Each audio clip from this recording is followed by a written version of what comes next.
Slides. Yeah.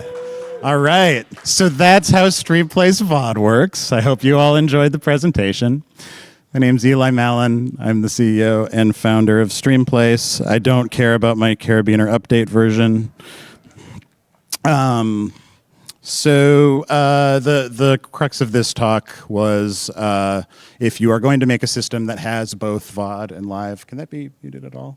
You should probably start with live. Live video is more difficult than VOD. It is much more difficult. It's much easier to generalize live video to VOD than it is to go the opposite direction. So we started out with live. We're pretty happy with that. Knock on wood. Of course, as soon as I walked out of the other room, people started reporting playback issues over there. But overall, everything's been going really well at all of this. I'll start by sort of explaining how Streamplace, a quick explanation of how Streamplace Live works, because I've talked about this a lot before, and then we'll talk about how we're adapting that for a decentralized VOD primitive. What does it mean to have something like, what would a decentralized YouTube look like? What things do you need in order to make that happen? So this is just about Streamplace. There's been 3 Streamplace third-party clients created since the beginning of this conference. So I don't know if that reflects poorly on our front end or if it just represents the entrepreneurial spirit of the ATproto community. But this one's from Jack.xyz, and it shows all of the streams at once, really giving the Streamplace servers the maximum workout to give everybody what they're looking for there. Before we do anything else, I found this MP4 file on the ground. Let's see what it is.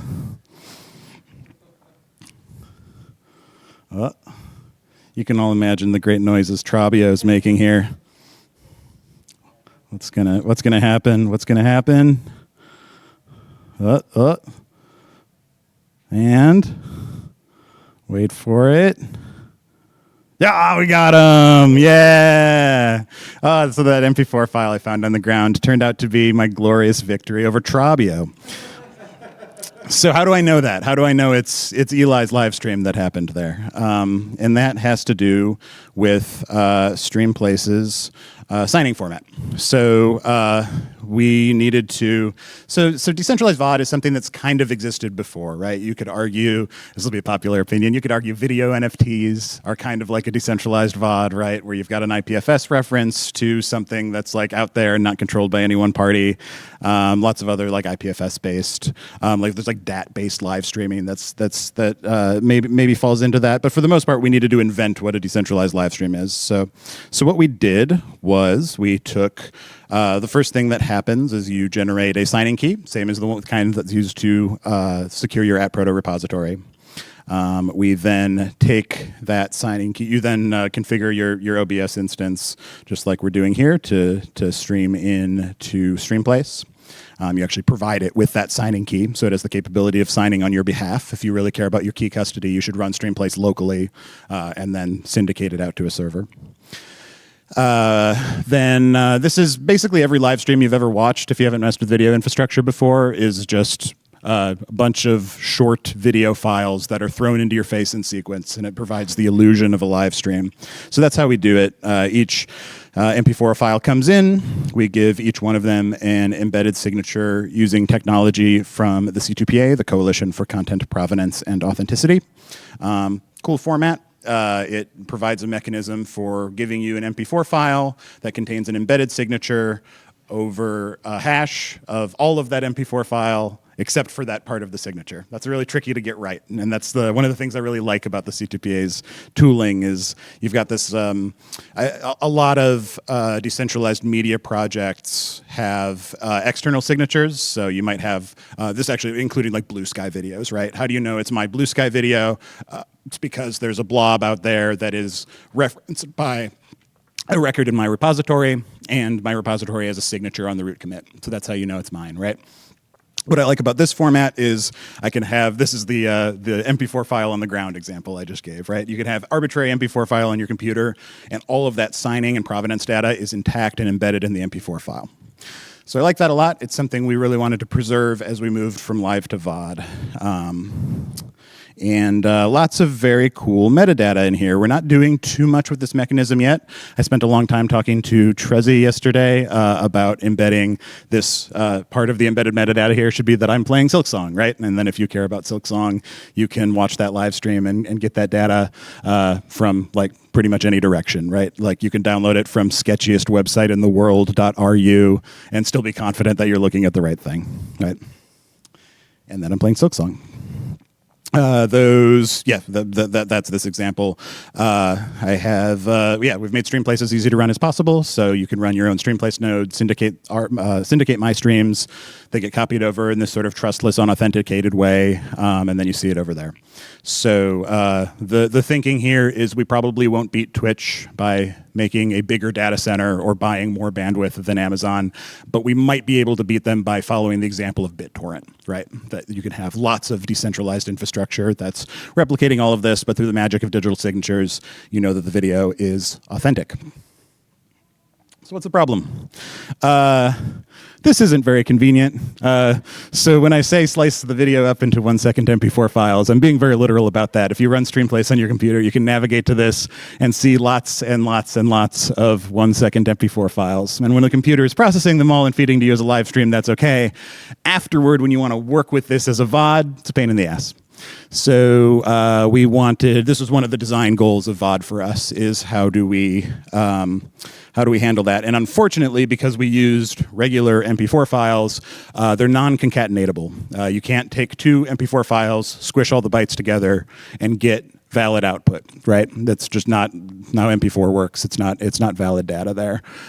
So you'd have to mux it, and the signature that you get there wouldn't match the input, and all of a sudden you've broken this entire cool BitTorrent provenance mechanism that I was just describing. So this is the other reason we were already looking at forking C2PA. So here we have a list of signing algorithms. As you can see here, we have the good and virtuous ECDSA signature over a SHA-256 hash over the P256 curve, but not over the SEC P256K1 curve, the evil, shady curve that's used inside BitTorrent and Ethereum and AtProto, right?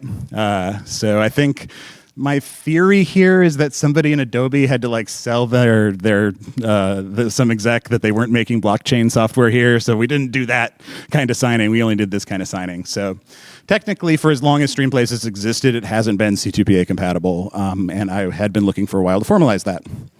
So, this is the other.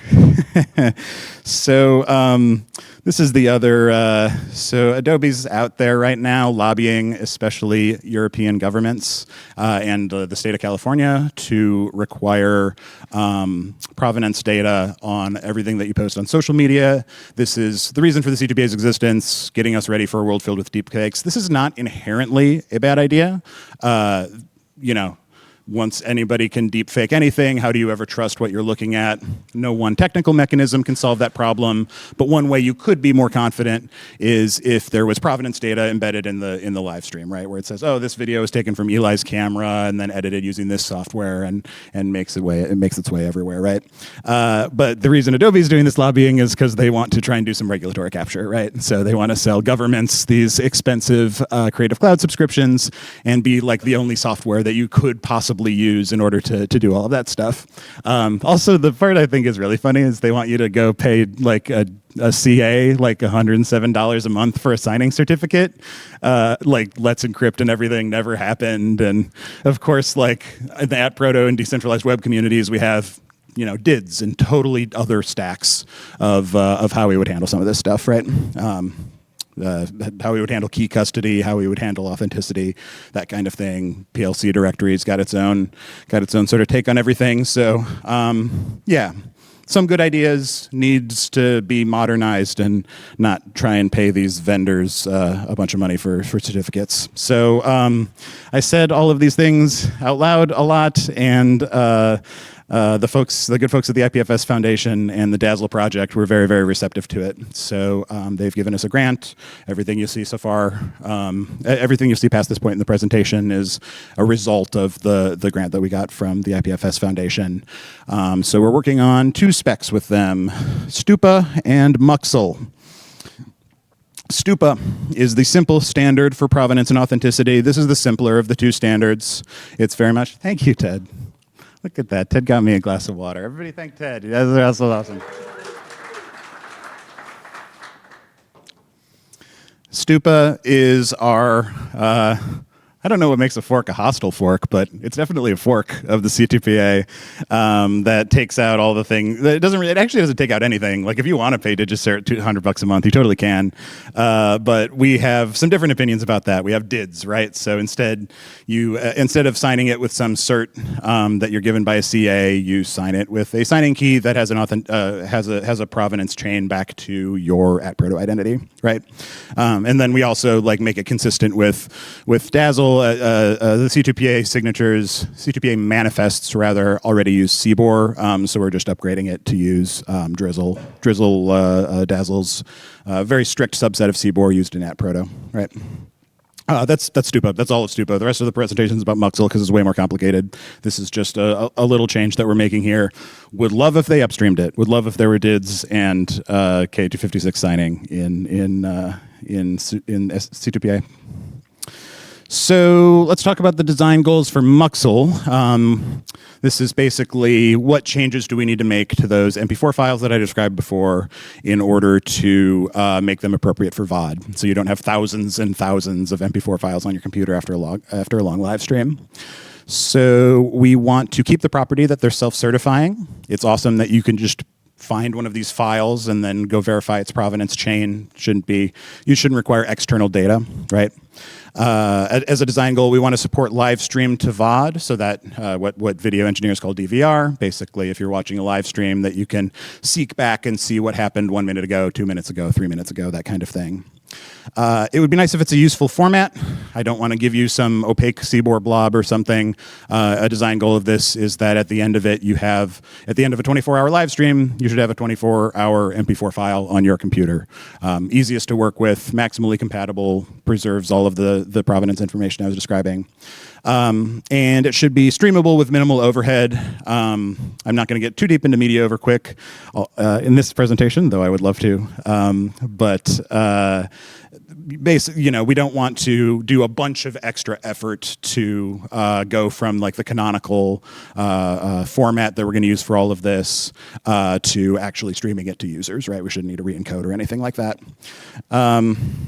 Unfortunately, that is an impossible series of constraints. Fundamentally, the reason being that if the output is going to be just an MP4 file on your computer, that is completely different than the format that Media Over Quick uses. That's going to be useful for sending things to users, in particular with things like multiple tracks. Right? We really want to do multi-track video, multi-track audio, 720p. Bunch of other 1080p, different audio formats, AAC and Opus for different things. All of that complexity we would like to be able to package in this one file, and that skyrockets the bandwidth that you would use to send it out to people, right? You don't want to send them every rendition, you want to send them just one. So how do we get around that? And the answer is we mux. This is why it's called Muxle. So the key insight here is that the archival format, so this is to say the MP4 file on your computer, the streaming format, which is the format the video's in when it goes over Media Over Quick and streams to a user, and the self-certifying format that has this intact signature that you use to validate that the media is who it says it is and get all the nice metadata. They don't all have to be the same format, as long as we can deterministically mux between them. As long as if you have one of these formats, there is a deterministic algorithm you can use to turn it into any one of these other formats. So we've accomplished this with WASM primarily. WASM, especially the latest version of WASM, has a fully deterministic profile. Even short of that, Rust compiled to WASM, and then you pipe some bytes through it, you're very, very likely to get the same bytes out through the output, right? So this is, yeah, so let's get into the different formats that we're using inside of here. I'm going to get deep into MP4 file specifics. I wouldn't wish this upon anyone, having to dive this deep into the MP4 specs. I had to pay $300 for a PDF file. So yes, this is the whole point of Streamplace. Is these are the hard work we do, the hard problems we solve, so none of you have to, right? So we the base primitives here that are part of Muxle. First, we have video metadata. I borrow a lot of this terminology from a spec called Hang. That's from Luke Curley, who created the Media over Quick spec. So this is catalog is his term for this, but this is all of the metadata that you need to understand the video. I can't just video decoders won't just accept some random video bytes. You have to say no. These video bytes are, for example, 1920 by 1080 at 60 FPS. You've got the time scale and then a canonical track ID for everything that goes into this, right? How many channels is the audio? I don't have it listed in here, but this would have stuff like what language is the audio. If we've got the audio translated into several different languages, that would be included in this metadata. This is nice to separate out because from a low latency transmission perspective, you don't want to repeat this stuff, right? You don't want to say, hey, 1080p video, 1080p video, like you know it's 1080p video because the last 500 segments were 1080p video, right? So we can send this once at the start and not have to repeat it. I'm not quite getting into the @proto stuff here, but just at the bottom there, a little teaser of what this might look like if you wanted to put it in an @proto repository. That this could be a place.stream.muxle.catalog record. We'll get to how it actually works in a minute. This lets us make init segments. Now we're talking about MP4 atoms. This is fun. So this data represented as like JSON or CBOR or whatever and stored in your @proto repository is enough to actually deterministically create the start of the MP4 file, which is called the init segment. The very beginning of the MP4 file that contains the file type atom telling you this is an MP4 file, and the move atom that describes, for example, the duration of the video, what all the tracks are. There's a bunch of, this is like the MP4 encoding of all that metadata that I just described. This is the beginning of the Muxle file, init segment. We then split up the video into Muxle segments. This again is borrowed. This is pretty much verbatim Hang CMAF, which is part of the Media over Quick spec, which is awesome because that means it's going to stream very efficiently to users eventually. And so this is just repeated. Every frame gets its own what's called a moof and an MDAT, so little segments, little slivers of the MP4 file that represent each frame, each video or audio frame, essentially. Easy enough, but we're going to do a lot with these in a minute. And then we go back to that Stupa specification I was talking about a second ago, the C2PA stuff. So this is, we can take, this is the canonical signed format. This is the thing that you, when you get this format, you can validate the signature, validate the provenance claim. No, this is actually definitely Eli's C2PA signed video file. This is actually me beating Trabio or whatever. This is great. This is not necessarily the best format for archival and playback, right? So one key insight and like the like eureka moment I had when making this is like, okay, so this is like the canonical thing, but you wouldn't ever write this to your hard drive, or if you did, because you're repeating the beginning of the file, the file type stuff. This is how this would get you right back to 1 second MP4 files on your computer over and over and over, right? So while this is like, you can consider this like the base unit of Streamplace streaming or a VOD or what have you. You'd never actually write one of these to the hard drive unless you were like debugging or something like that, right? What would you write to the hard drive, you ask? You would write a Muxle archive. Blake 3, I know, hang out with @proto people. I know a lot of protocol engineers. Every one of them has had a moment where they take me aside and they're like, Eli, you should really be using Blake 3 for this stuff. And I agree with them eventually. So this is what you would write to your hard drive, right? So this is the init segment. This is the part where you say it's 1080p video. Then you have all of these. Each of these is what's called a GOP segment. So a keyframe of video followed by a bunch of other frames, and then a keyframe, and then a bunch of other frames. And the cool thing about this is we've totally messed up the signature now, right? Because we took the signature is over this file with an init segment and a video GOP and an audio GOP and then a manifest, right? This is the thing that we signed. This doesn't look like that at all. I've even just kind of put the manifest at the end there, but because we have deterministic muxing tools, we can recover this. We can recover the signed canonical thing, right? This format, however, is really, really useful for VOD because if you are, I'll show you why. See? It's like this. So this is a HLS playlist. This is how you don't know it, but most of the time you've played video on the internet, you've had one of these happening in the background. And what this does is takes all of those. This is just the video playlist. This just tells you how to do the video. The audio is referenced in a different manifest. And basically, what this gives you is a byte range in an index into that file. So you can say this here says this is 1 second of video. You can find it at this index of this file. This is 1 second of video. You can find it at this index of this file. And this is all you need for efficient VOD playback. If you're doing it live, there's disadvantages to doing it this way. You probably want to use media over quick and some of the other formats that we talked about. But for VOD, this is really, really good. We've achieved one of our design goals because all of these, it's just referencing different byte ranges in archive.muxel.mp4, right? So we've, the thing that is, I've been saying on your computer, but the thing for video, the thing that's in your @proto repository is just one big MP4 file. That's really easy to understand. The other thing we get from this is the Blake 3 SID. The magic of Blake 3, why was it that all those video engineers were telling me that I needed to use Blake 3? It's because this Blake 3 hash is a Merkle tree over this file that you see here, which means you can request just that part that says track 1, GOP 1 there, and through cryptographic verification, you can be 100% confident that that is the correct data that you've pulled out of there, right? You can verify, yes, this is in fact part of this Blake 3 SID, which is really, really useful when you're doing something like a CDN, because then you can make all these, you can be backing it with just one big file. You can make these byte range requests. You still get the cryptographic integrity that like, oh yes, that hash matches what I saw in Eli's @proto repository.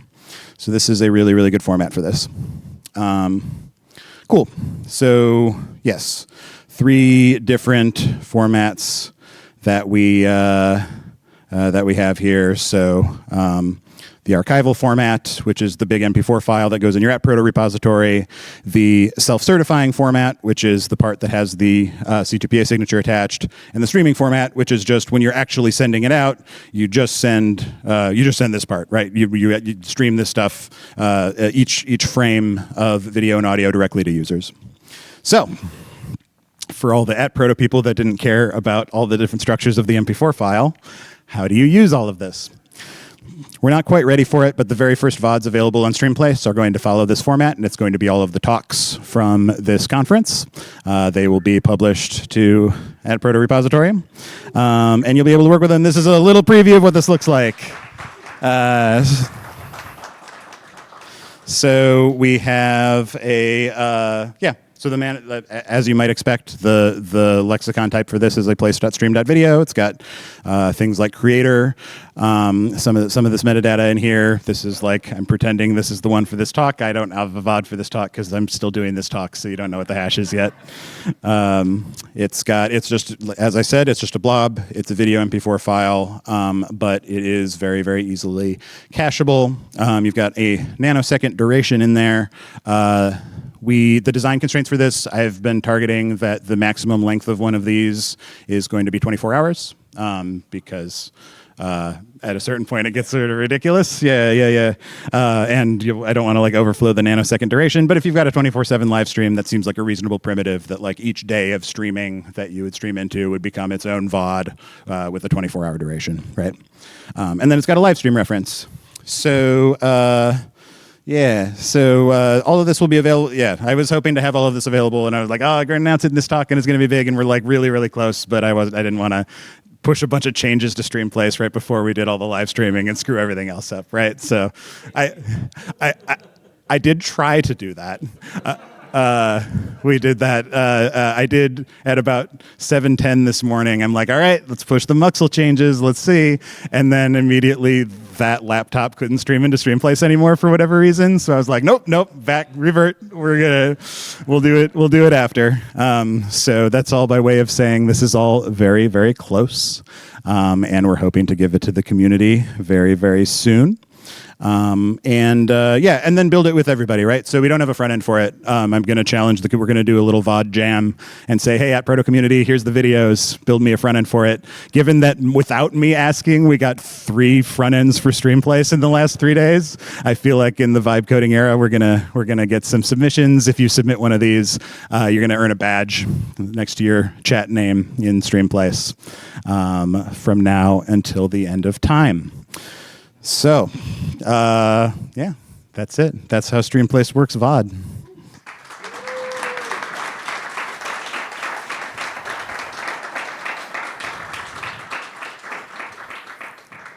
have a few online questions. Great. Most of which I don't fully understand. But Awesome. now also scrolled off. There was a question about format, why MP4? Yeah. And not something like ABC1 or something? Yeah. So the big alternative, why MP4? There's a couple of reasons. One, because it's the most ubiquitous media format, and that's the most highly compatible across everything. The second is it gives us the media over quick stuff tends to support it a lot already. Also the FM. So this is like CMAF. Back to this thing. This is like CMAF MP4 playback, and the advantage here is it lets you separate out. It gives you that lack of redundancy that I was describing, where the init segment isn't. There are other formats that embed all of that init data in every segment, but we don't actually want that because it's redundant for a long video. So, those reasons. Choice of codec, why VP9 instead of VP2? Sure.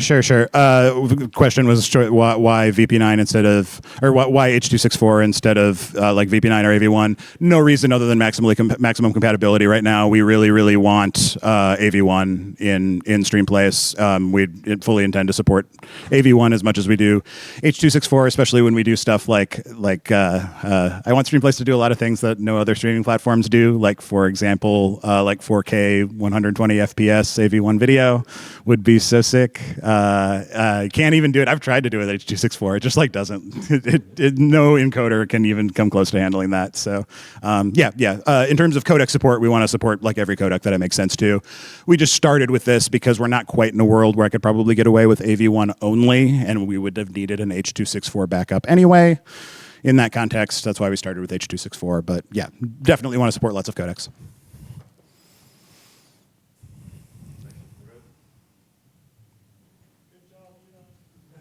Thank you.